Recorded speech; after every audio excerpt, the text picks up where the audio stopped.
Welcome back to another episode of Out of Bounds. This is episode 17, and today we're going to talk about my transition from athlete to actor.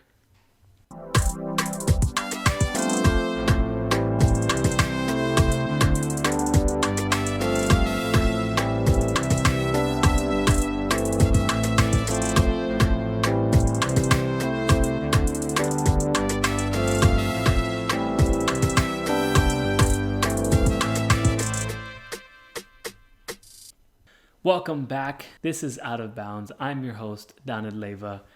Episode 17, the transition episode of... the episode where I talk about my transition from acting... The episode where I talk about my transition from athlete to actor.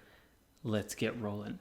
A lot of people always ask me like, oh, did you always know that you wanted to be an actor? Or... when did you know that you wanted to be an actor? I actually always knew. I always knew that I wanted to be on TV. I always knew that I wanted to be a part of some sort of TV show or movie or anything in that sort of realm, right? And really the only thing that changed was my appreciation and my understanding of what making movies and making TV shows actually meant. Because, before it was just like the cool thing that like, oh, I want to make movies, because you want to do it because you want to be famous when you're younger, right? And for a time, that was absolutely kind of the case before I ever really knew about acting and just like about the process and the collaboration and just the storytelling aspect of being part of the entertainment industry. And that is what really drew me into this world, and that's what really that's my main focus, that's my drive. But I really was always very much I knew that I wanted to be in movies, right? Like when I was younger, everybody used to play with like action figures and stuff, and I used to always like make like little scenes and like make up stories like in my head and stuff like that. And there was even moments where when I was a little bit older, I would either recreate movie scenes or I would create my own movie scenes like in the shower, and I would like say them out loud and pretend to be like the one dude. And it's so embarrassing. But it was just like I loved embodying another person and creating this like character. It was I've always loved doing that. And then of course as an athlete, you think about all of these competitions, and that was actually one of my favorite things about being an athlete was being out in the big competitions and hearing the crowd. Like a lot of people, they say that they never hear the crowd, they never hear it, like anything. But for me, every single time that I would do routines and every time that I would be competing, I would always hear the camera flashes. I would always hear, not flashes, the camera like clicks. And I would always hear people cheering, especially on high bar. High bar is the one that I used to really look forward to it a lot because there were specific skills that I knew that if I did it well enough, I would get cheers. And it's interesting because, of course, gymnastics is a very subjective sport. Art is incredibly subjective. So there were moments in my gymnastics where I really thought that, oh, this skill is going to get a lot of reaction. This skill is going to get a big cheer or something. And it would be like pretty silent. And then a different skill that was like basically nothing, that was the one that everybody's like, whoa, and it was still like, oh, interesting.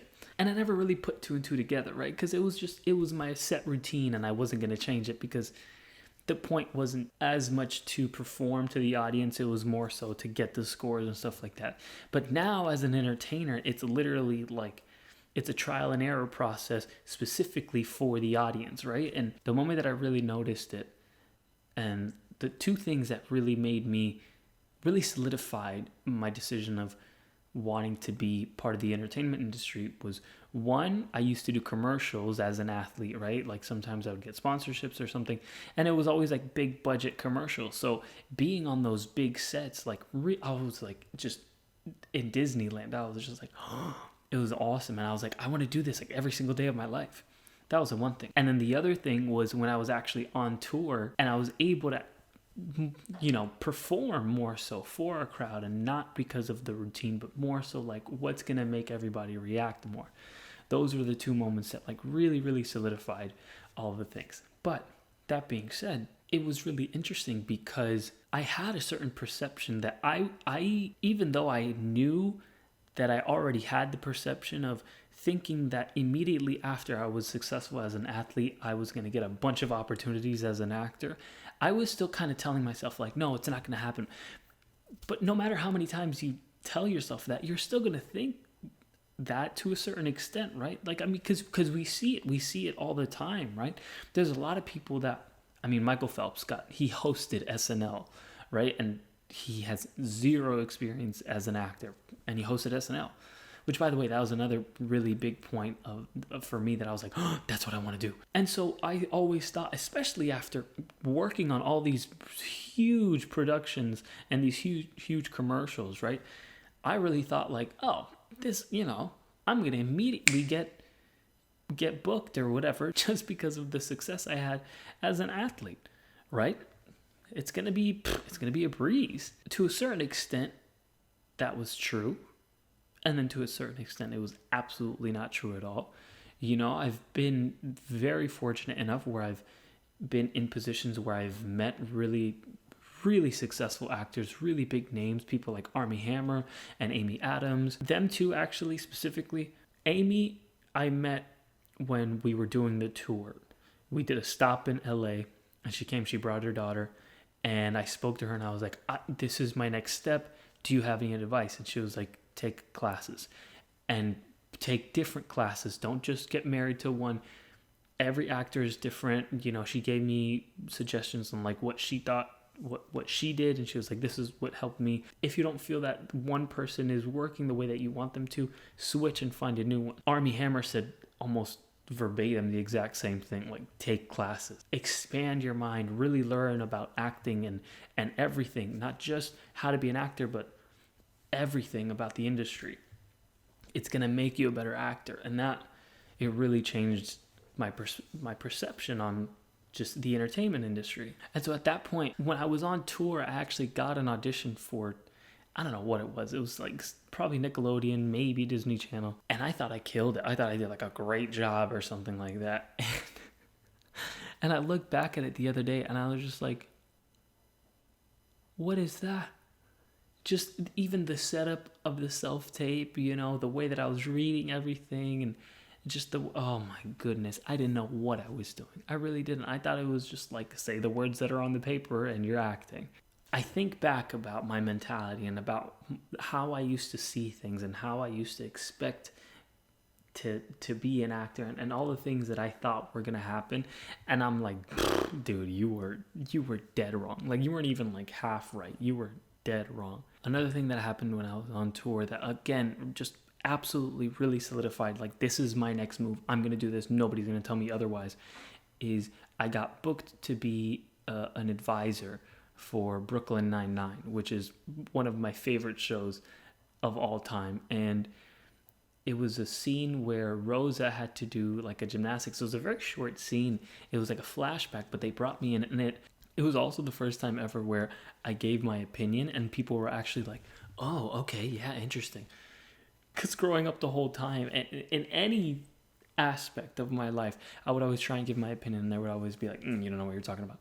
Or it would always be met with some sort of resistance. But it was the first time ever where like my opinion was valued, and I was like, oh my God, what is this? But being on that set, being able to be inside those studios and seeing the people work and working alongside Stephanie Beatrice, which, oh my God, an icon. I was like, this is what I want to do. I need to be doing this for the rest of my life. And after that, after doing all that and getting all of that advice, I really decided, I was like, okay, what are the steps? What am I going to do to actually reach this goal? And the first thing that I did was masterclass was like a new thing. There was only like 4 people that were actually like teaching the online masterclass lessons, and unfortunately Kevin Spacey was the first one that I bought, and I watched this whole thing, and he gave me some great advice virtually, like not really. It was paid pre-recorded videos, and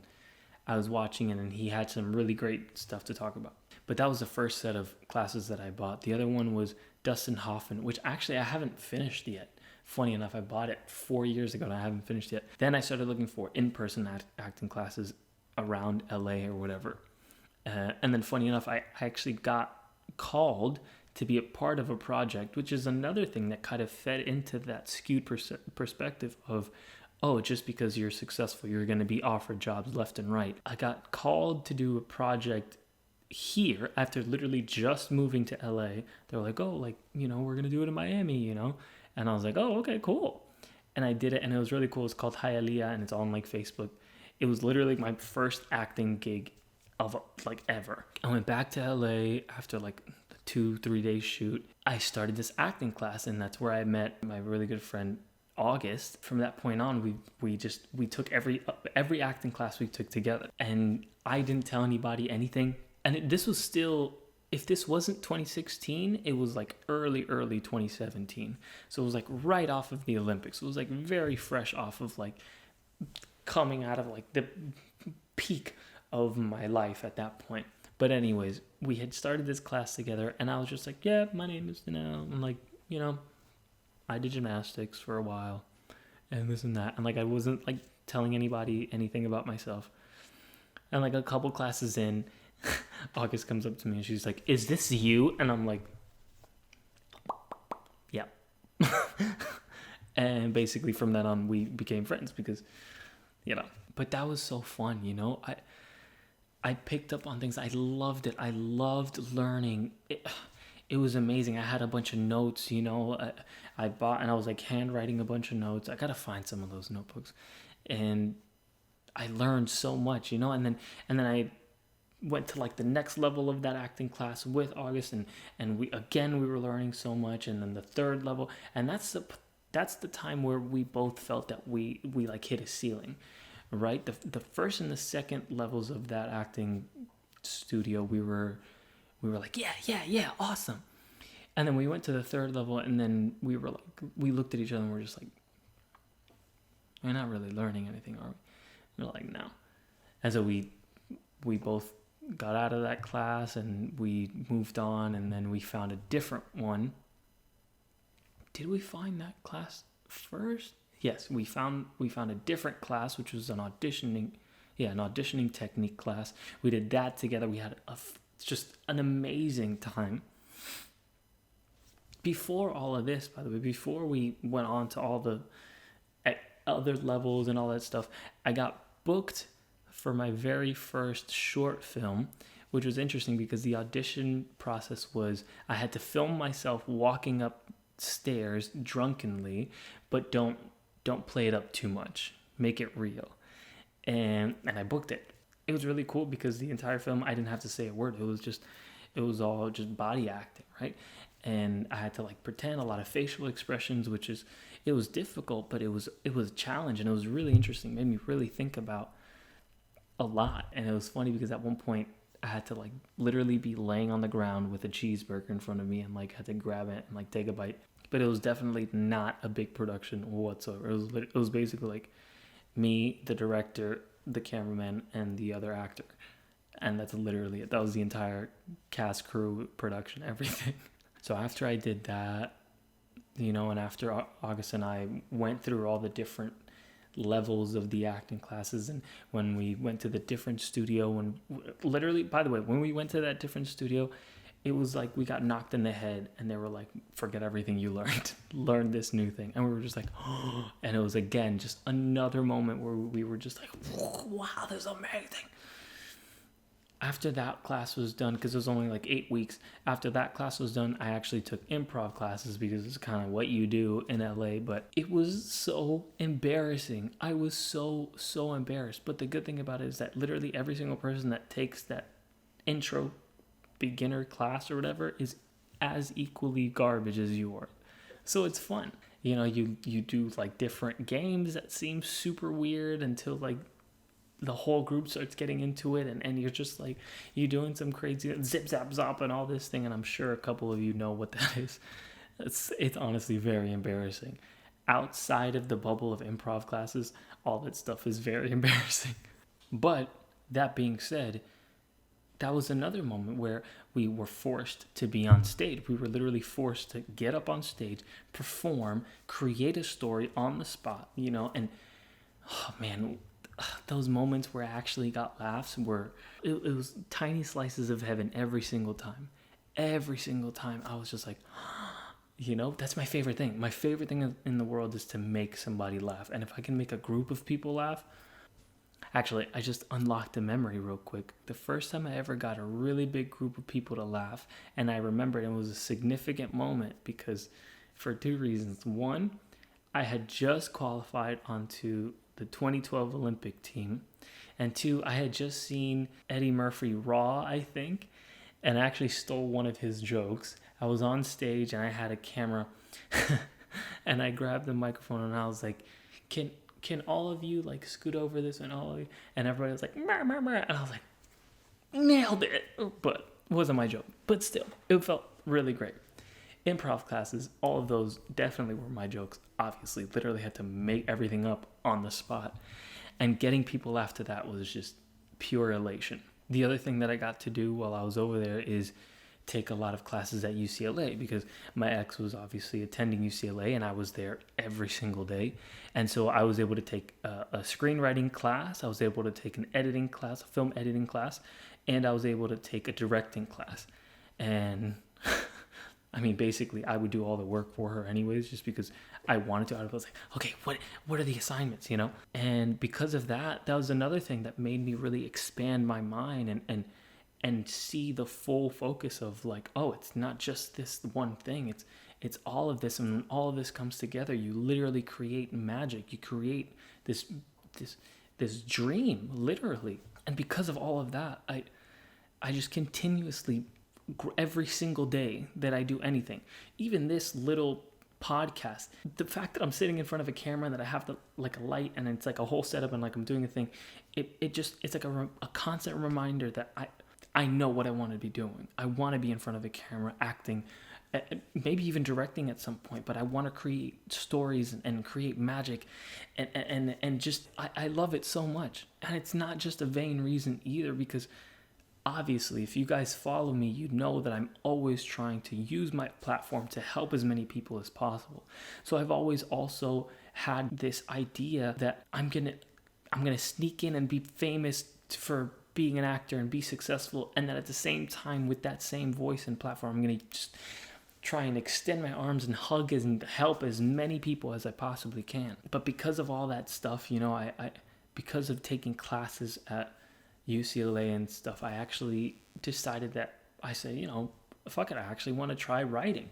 And me and my friend Tommy, we decided to write a scene. It was just supposed to be like a scene, just to like, it was like a teaser for a TV show idea that we both had together one like brunch, or we sat at brunch trying to force an idea, and then nothing happened. We were just having a good time. And then we met again, and then when we left brunch, we were like, hey, why don't we do this kind of show? And so we sat together, and like after like weeks and weeks and weeks, we finally got like 10 pages together.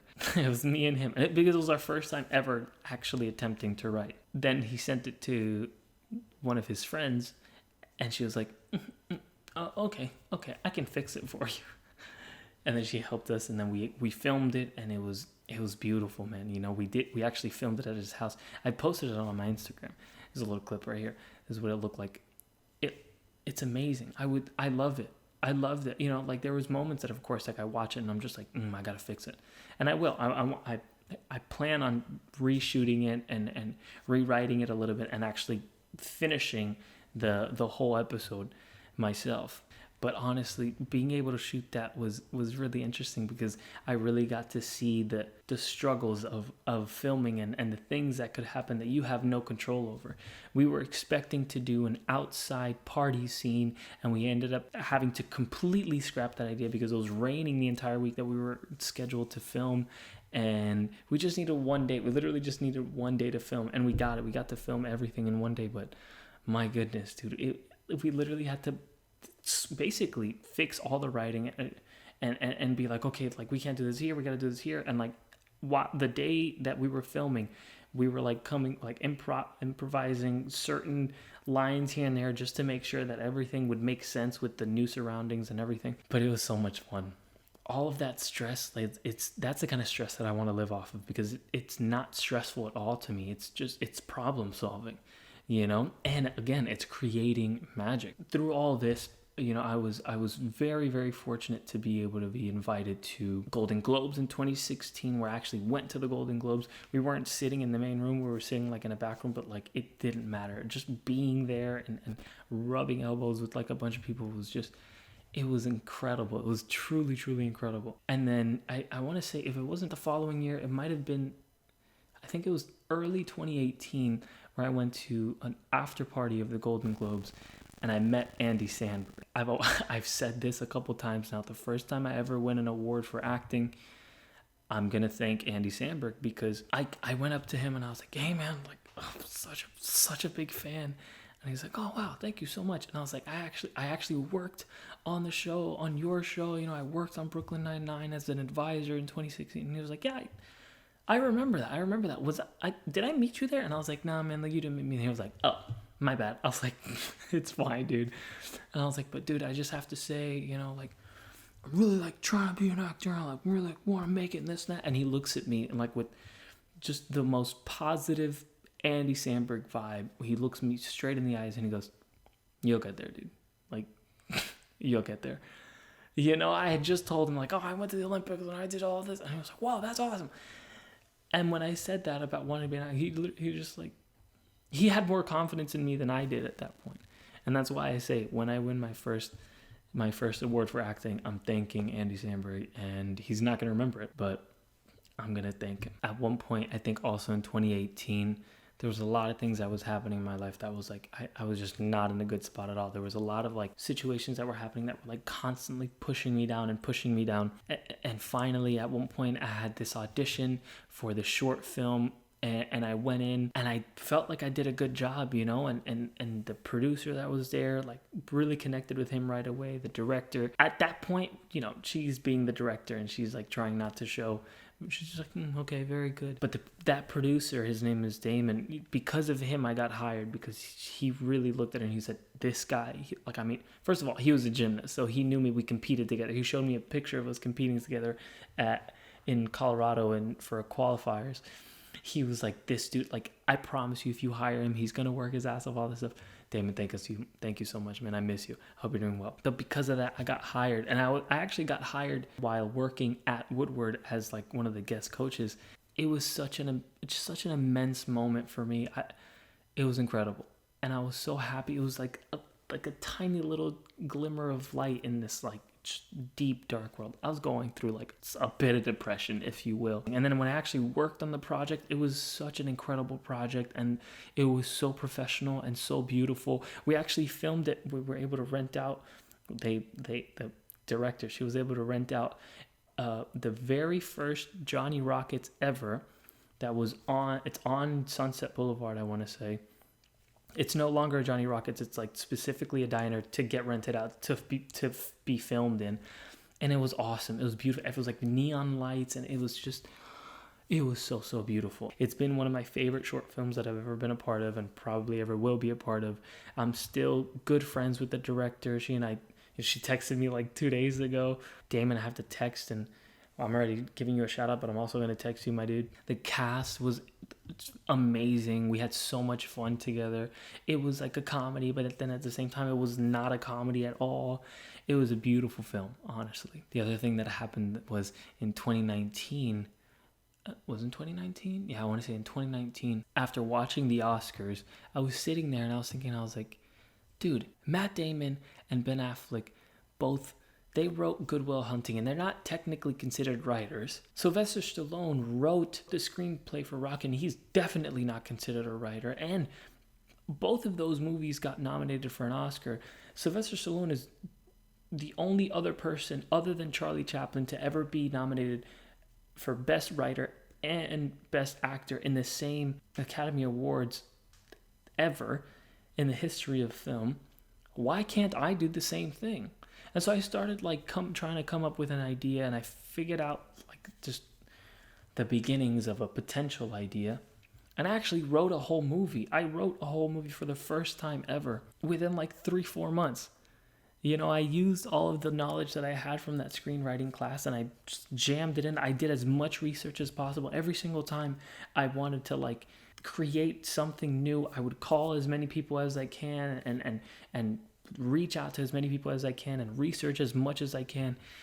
And I did it. And it felt fucking amazing. It really felt so good to actually finish that project. And now I'm talking with a writer to help me just like punch it up and fix it and really make it amazing and hopefully sell it and then act in it and then just continue to do all this stuff. And then later on, late in the year, I got cast for the first time ever. I got cast in a full-length film. It was the first time ever that I got cast for a full film, not just a short film. And I was one of the two main leads, or I still am, technically. And we had this plan, you know, that we were going to start filming the short film version of it, and then we were going to take it to festivals, and then, you know, we were going to get back in behind it, and then we were going to shoot the whole thing, and it was going to be awesome. And we were all so excited about it. And I think I like kind of mentioned it a little bit. Then the apocalypse happened. Literally, we filmed March 13th and 14th, and we were supposed to film, March 12th and 13th, and we were supposed to film the very next Monday, and that's the day that everything got locked down. Nobody can leave the house. We can't do anything at all. When everything starts back up again, though, we have 2 scenes. We only have 2 scenes left to film. I'm sure it'll be fine. The other thing that happened is right before the world went to shit, I had a laid out plan. I knew exactly what I was going to do. I was going to use my Instagram and use that platform to create my own mini sketches and mini comedy scenes and not do it on, you know, the whole Instagram comedy or like, you know what I mean? I was going to try and make them look as legit as possible. And then I did. I wrote one. I directed one, I shot it, like I did everything myself. It was me, random girl that I met at an event, and then the producer for the film that I just mentioned that I got cast in. It was literally the 3 of us. And we put it together, you know, but the producer for the film helped me edit it. We posted it on my IG and I was like, yeah, this is a first of many. And then the apocalypse hit, you know? But what are you going to do? And it's funny because, you know, I decided that I was going to use my Instagram to promote my acting. And as I mentioned earlier, you know, at first I really thought that the success of me being a gymnast was going to get me the jobs. I really thought that that's what was going to happen. People were going to look at me and be like, he's a successful athlete. Let's put him into a role of something. But at this point, after going through all of this stuff, I almost don't want to get hired that way. You know, just a lot of people, they always tell me that I have to do like the whole influencer thing. You know, I have to post and cater to specific followers and post very specific things and make sure that people engage with you on Instagram so that you can get more followers and get this and get that. But I don't want that. I want to be as genuine as possible, and I want to use my platform to further what I want, which is to be an actor. You know, I decided that I have a lot of followers already on Instagram, so I'm going to make these little sketches, and I'm just going to slowly but surely transition to showing that, hey, I retired as an athlete. I'm now acting. Please consider continuing to follow me and supporting me in this aspect as well. You know, I'm able to do this podcast because this is the only thing that you can do by yourself, basically. And I'm actually loving it. I'm really, really enjoying it. But I would love to be able to shoot those little sketches because, again, you don't get jobs very often. Even as a super successful actor, you don't get jobs every month, every year, you know? Sometimes you do, sometimes you don't. That's the goal. The goal is to at least do one film every year or something like that, or be on a TV show for 6-7 years, you know? But I know that's not going to happen immediately. And I want to be cast and I want to be booked on a job for my ability, for my talent, for my skill as an actor. Not because of, oh, you're that guy that has a bunch of followers. You know, because I just feel like I would not have earned it at that point. You know? I think that way now because I watch a lot of like the Hollywood Reporter videos and I see a lot of like these roundtables and I listen to certain people talk, people that I admire, you know, like Chris Evans. I've already mentioned him a bunch of times, but Chris Evans is somebody that I want to be working with. I want to be like friends with him and pick his brain and I want him to essentially be my mentor. Him, Will Smith, you know, him as well. Of course, like super, super massive name actors, but I love the way that they approach certain things. Chris a lot, Chris a lot. And I actually identify a lot with Chris because he was one of the main reasons why there was a certain point where I was really kind of unsure of whether or not I wanted to continue to be an actor. And I saw this video of him speaking about why he rejected the Captain America role so many times. And the interesting thing was that he spoke about anxiety. Captain America was talking about how he had anxiety, and I felt like, I was like, this is amazing. If this guy can literally be one of my favorite movie characters of all time, and he's dealing with the same thing that I'm dealing with, why can't I also be there? Which is, again, why I want to have somebody like him specifically as a mentor, More than anything, I just want to be an actor and an entertainer for the rest of my life. I want to do that because it's the thing that I feel that really fills my soul every single time that I do it. It makes me happy. Just thinking about it literally makes me so happy. Thank you again for being part of the YouTube family. I'm a part of the subscribers and everything. Like, comment, subscribe, turn on the notification bell, do the thing, all the things, share it to as many people as possible, comment and ask questions or anything.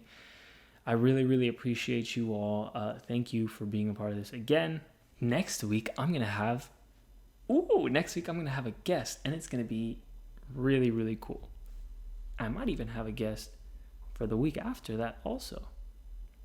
No, maybe not. Doesn't matter. Next week, going to have a guest. It's going to be a good one.